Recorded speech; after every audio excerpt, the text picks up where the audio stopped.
만유인력의 법칙 하면 떠오르는 사람이 있습니다. 여러분 아십니까? 뉴턴이라고 하는 사람입니다. 뉴턴에 얽힌 일화가 있어서 하나 소개하려고 합니다. 뉴턴은 숙련된 기계공에게 태양계의 모형을 만들도록 주문합니다. 각각의 혹성이 움직이도록 아주 정교하게 설계가 되었습니다. 어느 날 무신론자이면서도 과학자인 한 친구가 태양계 모형을 보고는 거기에 있는 크랭크를 서서히 돌려보았습니다. 그랬더니 모형에 달린 각각의 혹성들이 다양한 속도로 태양 주위를 회전하는 것입니다. 그 친구는 사뭇 놀란 표정으로 정말 훌륭한 모형이군. 도대체 누가 만들었나? 그러자 뉴턴은 아무것도 아닐세 하면서 무심한 듯 퉁명스럽게 대답을 합니다. 그러나 친구는 계속해서 물었습니다. 그러자 뉴턴은 이것은 누가 만든 게 아니라 여러 가지 물건들이 모여져서 우연히 이런 형태가 된 거야 라고 답변을 합니다. 화가 난 친구는 자네는 나를 바보 취급을 하고 있군. 이렇게 정교하게 훌륭한 모형이 저절로 만들어지다니 라고 소리를 쳤습니다. 뉴턴은 친구 어깨에 손을 얹고는 이렇게 이야기합니다. 이건 엄청나게 큰 우주의 작은 모형에 불과하네. 이렇게 간단한 장난감도 설계자나 제작자 없이 만들어질 수 없다는 것을 자네는 주장하고 있는데, 하물며 이것의 근본이 되는 태양계가 설계자나 제작자 없이 우연히 생겨났다고 믿는 것에 대해서 무엇이라고 설명하겠나? 이해되시겠습니까? 친구는 아무 말 없이 그저 뉴턴의 말에 고개만 끄덕였다고 합니다. 뉴턴은 그의 책 프린키피아에서 이렇게 기록하고 있습니다. 하나님은 영원 무궁하신 분이십니다. 여러분, 하나님은 살아계십니다. 믿으십니까? 하나님은 살아서 역사하시는 분이십니다. 이 믿음이 흔들리는 순간 지금까지 우리가 쌓아 올렸던 공든탑은 순식간에 무너지게 될 것입니다. 오늘 제목은 단순한 것 같지만 육신을 가지고 있는 그리스도인에게는 영원한 숙제 같습니다. 물론 하나님에 대한 확신을 가지고 살아가고 있지만 누군가 우리에게 이렇게 물어보면 이렇다 저렇다 하나님을 보여줄 수 없기 때문에 그렇습니다. 그래서 자꾸만 하나님에 대해서 물어보면 움츠러들기도 하고 제발 그것은 안 물어봤으면 하는 심리가 우리 마음속에 있을 것입니다. 하나님을 보여줄 수만 있다면, 하나님께서 살아계신 것을 보여줄 수만 있다면 전도가 얼마나 쉽겠습니까? 어릴 때 교회 학교에서 아이들을 가르쳐 보면 꼭 받는 질문 중에 하나가 바로 이것입니다. 하나님은 계시는지, 하나님이 계시면 어디에 계시냐? 안 물어봤으면 좋겠는데, 좀 안 물어봤으면 좋겠는데 꼭 물어보는 질문 중에 하나입니다. 아이들 입장에서는 시청각 교육을 너무 잘 받았어. 그런지 눈에 보여야 하고 만져져야 하는 수준에 있는지라 그렇게 물어볼 때마다 한결같은 답변이 있죠. 뭐라고 대답하십니까? 우리 마음에 있어. 하늘에 있어. 혹은 안 계신 곳이 없다 하고 그냥 믿어. 묻지 말고 믿어. 그 마음이 우리 안에 깔려 있습니다. 그럴 때마다 마땅한 답을 찾지 못해서 당황해 하였던 적이 저도 아마 여러분들도 한두 번이 아니었을 것 같습니다. 이 자리에 계신 여러분께도 묻습니다. 여러분, 하나님은 어디에 계십니까? 하나님이 살아계신 증거가 무엇입니까? 이 질문에 바로 답이 나왔다면 믿음이 있다는 증거입니다. 그러나 멈칫하거나 당황해 하셨다면 한편으로 생각해 볼 것 같습니다. 이 문제는 믿음의 영역입니다. 믿음의 눈을 가지고 보지 않으면 하나님은 보이지 않습니다. 때로는 이렇게 질문해 오시는 분들에게 이렇게 반문해 보는 것은 어떨까 합니다. 물론 하나님께서 계신다는 확신은 있어야 하지만 당황스러울 때, 곤란하다고 생각될 때 반대로 역으로 이용하시면 됩니다. 하나님께서 안 계신 증거를 대라. 하나님께서 안 계신 증거를 대봐라. 하나님께서 안 계신 증거를 대면 하나님께서 계신 증거를 보이겠다. 되셨습니까? 그렇게 때로는 반문해 보시는 것은 어떨까 하는 생각도 해보는 것입니다. 지금까지 말씀을 통해서 배운 지식을 종합해 보면 하나님께서 안 계신 곳이 없다는 것입니다. 오히려 하나님께서 안 계신 곳을 찾는 게 더 어려운 것 같습니다. 하나님께서 계신다면 믿어버리는 게 쉽습니다. 여러분 그렇지 않습니까? 그냥 믿어버리는 게 제일 쉽습니다. 예수님께서 가르치신 기도문이 주기도문을 보게 되면 첫 마디가 이렇습니다. 하늘에 계신 우리 아버지. 하늘에 계신다 하는 기도인데 이 헬라어로는 우라노스라고 하는 단어를 쓰고 있습니다. 우라노스라고 하는 단어의 뜻은 heaven, 즉 말 그대로 하늘이라고 하는 뜻입니다. 하나님께서는 하늘에 계신다라는 말씀입니다. 하늘에 계신다 하는 뜻에는 세 가지 의미가 담겨 있습니다. 첫 번째로는 차별성입니다. 우리와 다름을 의미하고 있습니다. 흔히 사람이 사는 곳을 땅이라고 말하고 있습니다. 여러분, 땅과 하늘, 엄연히 다른 공간입니다. 마찬가지로 하나님은 우리와 전혀 다른 차원입니다. 많은 사람들이 하나님을 믿는다라고 하면서도 여전히 하나님을 자신의 생각 속에 잡아둘 때가 있습니다. 내 생각 속에 하나님을 집어넣고 하나님이 이런 분이실 거야, 하나님이 이 정도의 사역을 하실 거야 라면서 우리의 생각 속에 집어넣고 평가할 때가 있습니다. 여러분, 하나님이 왜 하나님이시겠습니까? 우리와 다르기 때문입니다. 우리와 다르기 때문입니다. 만약 하나님께서 우리와 생각이 비슷하다면 하나님께서 일하시는 것이 우리의 머리로 이해되는 순간 하나님은 더 이상 하나님은 아닐 것입니다. 하나님은 전능하신 분이십니다. 전능하신 하나님은 우리와 다르십니다. 두 번째는 편재성입니다. 편재, 즉 어디든지 계신다는 말씀입니다. 사람들이 사는 곳을 가리켜 우리는 땅이라고 말합니다. 하늘에 계신다 하는 말씀은 공간적 의미의 하늘을 말하는 것이 아니라 우리의 삶이 결코 하나님을 벗어날 수 없음을, 하나님 안에 있음을 말씀하고 있습니다. 하늘에서는 땅은 다 보입니다. 가끔은 개미 한 마리를 잡아서 손바닥에 올려놓고 관찰할 때가 있습니다. 개미는 여기저기 다니지만 우리의 시선에 개미의 이동 경로는 다 보입니다. 하나님도 우리가 그런 것 아닐까요? 그래서 우리는 흔히 하나님 손 안에 있다, 하나님의 손바닥 안에 있다라고 표현을 하기도 합니다. 우리는 하나님의 시선에서 벗어날 수가 없는 것입니다. 이사야서 말씀을 보게 되면 이렇게 말씀하고 있습니다. 야곱아, 너를 창조하신 여호와께서 지금 말씀하시느니라. 이스라엘아, 너를 지으신 이가 말씀하시느니라. 너는 두려워하지 말라. 내가 너를 구속하였고 내가 너를 지명하여 불렀나니 너는 내 것이라. 내가 물 가운데로 지날 때에 내가 너와 함께 할 것이라. 강을 건널 때에 물이 너를 침몰하지 못할 것이며 내가 불 가운데로 지날 때에 타지도 아니할 것이요 불꽃이 너를 사르지도 못하리니 대저 나는 여호와 내 하나님이요 이스라엘의 거룩한 이요 내 구원자임이라 라고 말씀하고 있습니다.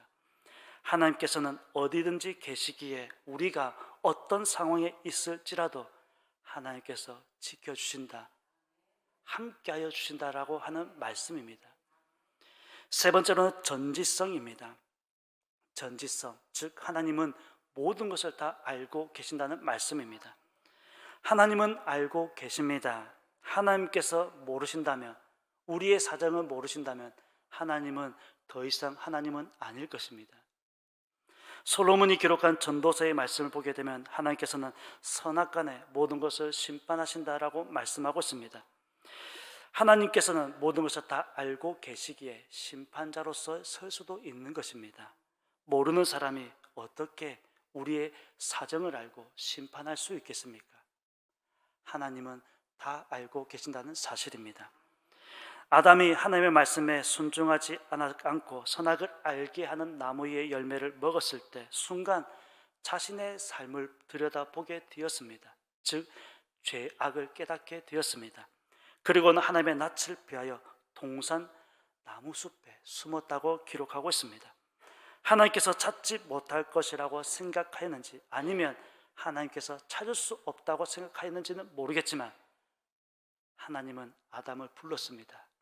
아담아, 아담아, 내가 어디 있느냐?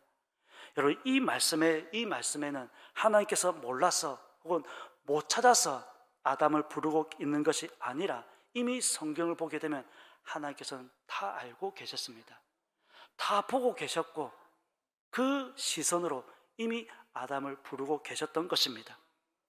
하나님께서는 우리의 아픔도 알고 계시고 우리의 기쁨도, 우리의 기도 소원도, 우리의 필요가 무엇인지 하나님은 다 알고 계십니다. 다 알고 계시기에 우리가 하나님 앞에 나와서 기도하는 것 아닙니까? 물론 기도의 응답까지는 하나님의 때가 있을 것이고 하나님의 방법은 있을 것입니다. 그러나 우리가 하나님께 기도하는 것은 하나님만이 우리의 속사정 또 우리의 응답을 받을 수 있다는 것을 알기 때문에 우리는 끊임없이 하나님 앞에 나와서 기도하고 또 기도하고 있는 줄로 믿습니다. 하늘에 계신다 하는 말씀에는 차별성, 편재성, 전지성 이 세 가지 뜻이 있으며 이것을 우리는 일컬어서 하나님의 속성이라고 말하고 있습니다. 이미 우리는 다 배운 사실입니다. 하나님께서 어디에 계시는가 단순하면서도 어려운 질문입니다. 그러나 한 번쯤은 우리가 꼭 생각해 보아야 할 중요한 질문입니다. 왜냐하면 세상은 여전히 하나님에 대한 궁금증과 함께 하나님에 대한 논란도 있기 때문입니다. 사실 하늘에 계신다라고 할 때 우리가 얼른 드는 생각은 공중에 계신다 하는 의미가 빨리 우리 마음에 빨리 와 닿을 것입니다. 혹은 높은 곳에 계신다라는 뜻입니다. 물론 서두에서도 말씀을 드렸지만 하나님께서는 하늘에만 계시는 것이 아니라 땅에도 계시고 더 중요한 사실은 이미 우리 마음에 들어와 계신다는 사실입니다. 예수님을 주로 고백한 사람들의 마음에 이미 하나님께서 들어와 계시는 것입니다. 물론 안 믿는 사람들의 마음속에도 하나님께서 계셔서 그들이 지금 하나님을 찾는지 찾지 않는지 보고 계시는 것입니다. 어느 신학자 한 분이 기차를 타고 목적지를 향해 가고 있었습니다. 그런데 어린 아이 하나가 보호자 없이 자신의 의자 앞자리에 마주보고 앉게 되었습니다. 두 사람은 같은 기차를 타고 가는데 조금 지났을까요? 어린 아이가 자신의 짐에서 간식을 꺼내더니 조용히 손을 모으고 기도를 하였습니다. 여러분, 어른의 시선에 비친 아이의 모습이 얼마나 예뻤겠습니까? 또 하나님을 믿는 공통 부모가 생겼습니다. 그 모습이 하도 예뻐서 물었답니다. 얘야, 하나님을 믿냐? 그럼요. 그러면 하나님이 어디 계신지 말해주면 내가 사과 하나 줄게. 놀리려고 하는 것도 있었겠지만 아이가 너무 예뻐서 물어본 것인데 또 뭐라고 대답할지 여러분들도 궁금하지 않겠습니까? 여러분 앞에 한 아이가 그저 기도하고 있으면 참 궁금해서 뭔가 물어보고 싶지 않겠습니까? 그랬더니 아이가 앞에 앉아있는 신학자의 얼굴을 빤히 쳐다보면서 하는 말이 아저씨, 하나님이 안 계신 곳을 말해주면 내가 사과 한 박스 줄게요. 그랬다고 합니다. 순간 어찌나 부끄러운지 이분이 얼굴이 화끈거렸다고 합니다. 여러분, 아이에게서도 배울 게 있습니다. 그저 아이라고 해서 아무것도 모를 것이다. 아닌 것 같습니다. 오히려 아이에게서 오히려 더 많은 것을 우리가 배우는 것 같습니다. 하나님께서 어디 계시냐라고 묻지 말고 하나님께서 안 계신 곳을 묻는 게 더 현명한 질문입니다. 왜 그렇습니까? 하나님께서 안 계신 곳이 없기 때문입니다. 그렇지 않습니까? 하나님께서 안 계신 곳이 없기 때문에 오히려 반대로 하나님께서 안 계신 곳이 있으면 말해봐라 라고 되물어보는 것이 더 바른 질문입니다. 또 이런 사람도 있습니다. 나는 하나님을 안 믿겠다, 하나님을 믿지 않겠다 하는 사람도 있습니다. 들어보셨죠? 엄밀히 따지면 그 말 속에도 모순이 있습니다. 하나님을 안 믿겠다, 하나님을 믿지 않겠다 하는 말 속에는 이미 하나님께서 계신다는 사실을 전제로 하고 있습니다. 하나님께서 계신다는 것을 알기 때문에 자신은 하나님을 믿지 않겠다라고 하는 것입니다. 주장하는 것입니다. 여러분, 없으면 없다는 말도 존재하지 않습니다. 이미 없는 것을 가지고 그것이 무슨 이야기거리가 되겠습니까? 그런데 존재하기 때문에 그 존재를 부정하고 부인하고 싶은 심리가 사람들의 마음속에 있는 것입니다. 성경은 말합니다. 이런 사람을 향해서 어리석다, 어리석은 사람이라고 지적하고 있습니다. 어리석은 사람은 그 마음에 이르기를 뭐라고 이야기한다고요? 하나님이 없다. 어리석은 사람은 이미 그 마음에 하나님이 없다라는 것입니다. 하나님을 안 믿는 사람들이 대체로 어리석은 사람들입니다. 현재 우리가 살고 있는 땅이라고 하는 것은 시간과 공간의 제한을 받고 있습니다. 그렇지만 하나님께서는 시간과 공간을 초월하고 계시기에 어디 계시느냐 묻는 것은 바른 질문이 아닌 것입니다. 예레미야 23장 23절과 24절 말씀을 보게 되면 이렇게 말씀하고 있습니다. 여호와의 말씀이니라. 나는 가까운 데에 있는 하나님이요 먼 데 있는 하나님은 아니냐. 여호와의 말씀이니라. 사람이 내게 보이지 아니하려고 누가 자신을 은밀한 곳에 숨길 수 있겠느냐. 여호와가 말하노라. 나는 천지에 충만하지 아니하냐. 나는 천지에 충만하지 않느냐. 즉 천지라고 하는 것은 하늘과 땅을 말하고 있습니다. 더 나아가서 보이는 세계와 보이지 않는 세계에 충만하신 분은 하나님 아버지이십니다. 시편 기자는 말씀하기를 여호와께서는 우리를 감찰하시고 아셨다라고 말씀하고 있으며 뿐만 아니라 오늘 본문도 보게 되면 주께서는 나의 일어서고 앉는 것을 아시며 멀리서도 나의 생각을 통촉하시오며 나의 길과 눕는 것을 아시며 모든 행위를 익히 아시오니 여호와여 내 혀의 말을 알지 못하는 것이 하나도 없으시나이다. 분명히 말씀하고 있습니다. 시편 기자의 말씀을 종합해 보면 한마디로 하나님께서는 다 아신다라는 사실입니다. 하나님은 다 알고 계십니다. 다 알고 계신다는 그 말씀 속에서는 하나님의 존재, 하나님의 존재를 부인할 수도 부정할 수도 없다는 사실입니다. 매번 그런 것은 아니겠지만 많은 사람들을 우리는 만나게 되고 또 많은 사람들과 대화를 나누게 됩니다. 가끔씩은 믿는 사람들도 하나님께서 안 계신 것처럼 떠들 때가 있습니다. 그런데 시편 기자의 말씀을 보면 우리 입술의 말을 하나도 모르시는 것이 없다고 말씀하고 있습니다. 우리가 말하는 것 하나님께서 다 알고 계신다는 사실입니다. 어떻게 보면 이 말씀이 우리를 하여금 두렵게 합니다. 무섭게 합니다. 여러분 그렇지 않습니까? 우리가 얼마나 많은 말들을 매일같이 쏟아내고 있는지 모릅니다. 그 말 속에서는 좋은 말만 있겠습니까? 안 좋은 말도 왜 없겠습니까? 그러나 말씀에 비추어 보면 이미 하나님께서는 다 알고 계신다는 것입니다. 그 말씀을 비추어 볼 때 우리가 말 한마디 내뱉을 때마다 두렵고 떨리는 마음 같습니다. 한때 이스라엘 나라에는 이스라엘 백성들이 아닌 섞여 사는 사람들이 있었습니다. 이른바 겐 족속이라고 합니다. 이 사람들은 자기 선조, 즉 조상들이 남긴 유언을 지키면서 아주 소박하게 검소하게, 지금도 이스라엘 땅에 가면 있습니다. 이분들의 후손들이 천막 생활을 하고 있습니다. 검소하게 살아가고 있습니다.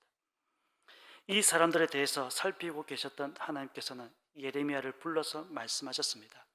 겐 족속을 불러다가 하나님의 성전에 데려다가 포도주를 한번 권해봐라. 예레미야는 하나님의 말씀대로 그 사람들을 불렀습니다. 개인 족속 중에 한 사람을 불러다가 포도주를 권하니까 하는 말이 우리는 포도주를 먹지 않습니다. 왜 안 먹습니까? 우리 선조 요나답이라고 하는 분이 포도주와 독주를 먹지 말라고 하셨고 짓도 짓지 말고 포도원이나 과원도 만들지 말고 욕심을 부리지 않으면 너희 생명이 길리라, 그런 유언을 남겼다는 것입니다. 단지 선조의 유언은 무엇이냐? 너희 생명이 길리라 한 말씀입니다. 부자가 되는 것도 아니었습니다. 그 유언을 후손들이 지키고 있었습니다. 이스라엘 사람들이 아니라 섞여 사는 사람들에 불과한데 그 사람들의 삶을 하나님께서 유심히 보셨습니다. 그러면서 개인족 속에 그 사람들을 칭찬하고 있음을 예레미야 35장을 보면 알 수 있습니다. 그들이 하나님을 믿는다는 것이 아닙니다.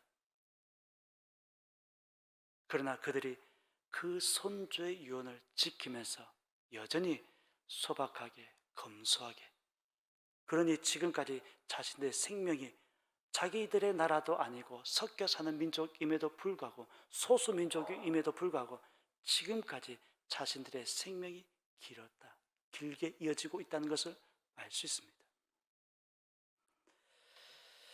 그러면서 이스라엘 백성들로 하여금 책망하고 있는 것이죠. 너희들이 그들의 삶을 좀 본받았으면 좋겠다라는 말씀입니다.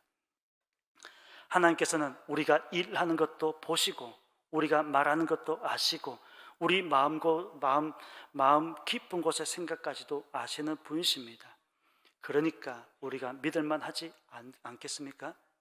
하나님께서 우리를 잊어버리셨다, 내가 까먹었다, 어떻게 하나님을 믿을 수 있겠습니까? 하나님께서는 우리를 낳아서 기른 너희 어머니는 너를 잊을지라도 하나님 당신은 잊지 아니한다라고 분명히 말씀하고 있습니다. 시편 기자는 말씀하기를 내가 하나님을 피할 데가 없다고 말씀하고 있습니다. 하나님을 피할 곳이 없다고 합니다.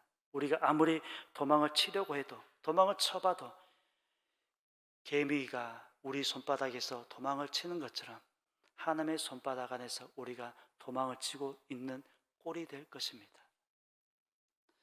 다윗도 사망의 음침한 골짜기로 다닐지라도 해를 두려워하지 않을 것은 하나님께서 우리와 동행하고 계신다는 것 때문에, 하나님께서 우리와 함께 하신다는 것 때문에 그 도망자의 생활이었지만 하나님께서 함께 하신다는 그 확신 때문에 담대하게 살아갈 수 있지 않았겠습니까? 그 힘든 순간순간마다 왜 힘들지 않았겠습니까? 그 힘든 순간순간마다 하나님을 묵상하니 하나님께서 나와 함께하고 계신다, 하나님께서 지금 나와 함께하고 계신다, 그 확신 때문에 그 어려운 순간순간들을 믿음으로 이겨나갈 수 있었던 것입니다. 우리에게도 이런 믿음이 필요하지 않겠습니까? 2024년 어떤 일들이 우리 앞에 놓여질지 아무도 모릅니다. 그러나 하나님께서 우리와 함께 하신다, 살아계신 하나님께서 우리의 편이 되어서 우리를 인도하신다, 이 믿음만 있다면 2024년도도 힘차게 믿음으로 걸어갈 수 있지 않겠습니까? 여러분, 이런 하나님을 알려면 우리가 어떻게 해야 합니까? 하나님께서 안 계신 곳이 없다고 하시고 모르시는 것이 없이 다 알고 계신다고 하는데 우리가 이런 하나님을 알려면 어떻게 해야 합니까? 하나님의 말씀인 성경을 펼쳐야 합니다. 성경을 펼치고 성경을 읽기 시작하면 성경을 통해서 말씀하시는 하나님의 음성을 반드시 듣게 될 것입니다. 하나님의 음성을 듣는 순간 하나님께서 어디 계십니까? 하는 질문도, 더 이상 하나님께서 안 계신다 하는 말도 하지 않을 것입니다. 그리고 당당하게 하나님께서 계신다, 하나님께서 계십니다 라는 사실을 당당하게 우리는 밝힐 수 있을 것입니다. 물론 믿음의 단계는 그 이후입니다. 정리를 하면 하나님께서는 물론 하늘에 계시지만 땅에도 계신다고 말씀하고 있으며 무엇보다도 하나님께서는 천지 만물에 충만하신다는 사실입니다. 하나님께서는 우리 마음속에도 계시고 반대로 미워하는 사람 마음속에도 하나님께서 계신다는 사실, 우리는 결코 잊어서는 안 될 것입니다. 무엇보다도 하나님께서는 세상 끝날까지 우리와 함께 하신다는 사실입니다. 임마누엘, 즉 하나님께서 우리와 함께 하신다, 하나님을 믿고 신뢰하는 사람과 함께 하신다 약속하셨습니다. 하나님은 지금도 이 시간에도 우리와 함께 하신 줄로 믿습니다. 여러분, 확신을 가지고 살아가시길 바랍니다. 세상 가운데 두려워하지 않고 강하고 담대한 믿음 가지고 살아가시기를 바랍니다. 결론입니다. 하나님께서 계신다는 증거가 무엇이냐? 첫 번째로는 우리는 성경을 통해서 알 수 있습니다. 두 번째로는 우리 하나님께서 창조하신 만물을 통해서 알 수 있습니다. 마지막 세 번째로는 우리의 믿음의 고백입니다. 우리의 믿음을 통해서 알 수가 있는 것입니다. 오늘 본문 말씀을 보게 되면 시편 139편 1절에서 4절 말씀을 다시 한번 읽어보면, 여호와여, 주께서 나를 살펴보셨으므로 나를 아시나이다. 주께서 내가 앉고 일어섬을 아시고 멀리서도 나의 생각을 밝히 아시오며 나의 모든 길과 내가 눕는 것을 살펴보셨으므로 나의 모든 행위를 익히 아시오니 여호와여, 내 혀의 말을 알지 못하는 것이 하나도 없으시나이다. 하나님께서 계신다는 사실을 의심하지 마시고 확신을 가지고 지금도 우리와 함께 하시는 하나님에 대한 확신을 가지고 살아갈 수 있는 저와 여러분들의 삶이 되었으면 좋겠습니다. 또 누군가 물어보시면 당당하게 밝힐 수 있었으면 좋겠고, 행여나 당황하셨으면 반대로 역으로 되물으셔도 좋을 것 같습니다. 그래서 이 땅 가운데 우리와 함께 하시는 살아계신 하나님을 당당히 증거하는 그런 큰 믿음을 가지고 살아가는 저와 여러분의 삶이 되시기를 예수님의 이름으로 축원합니다. 기도드리겠습니다. 하나님 아버지, 감사드립니다. 하나님께서 계신지, 또 하나님께서 계시면 어디에 있는지 우리의 육신을 가진 우리의 평생 숙제 같습니다. 그러나 성경은 분명히 말씀하고 있습니다. 이미 하나님의 존재하심, 하나님의 계심을 말씀하고 있습니다. 하나님, 이 믿음이 흔들리지 않게 도와주옵소서. 이 믿음 위에 계속해서 끊임없이 우리 믿음을 다시금 세워나갈 수 있도록 은혜 베풀어 주옵소서. 누군가 물어봤을 때 또 당당하게 밝힐 수 있는 우리의 삶의 자리들이 되어지게 도와주옵시고, 특별히 당황하거나 하나님 조심스러워하는 우리의 어리석음이 되지 않도록 하나님 인도하여 주옵소서. 오늘도 우리와 함께하고 계시는 하나님을 당당하게 외치며 선포하는 우리의 삶의 자리들이 다 되게 하여 주옵소서. 감사드리며 예수님의 이름으로 기도드립니다. 아멘.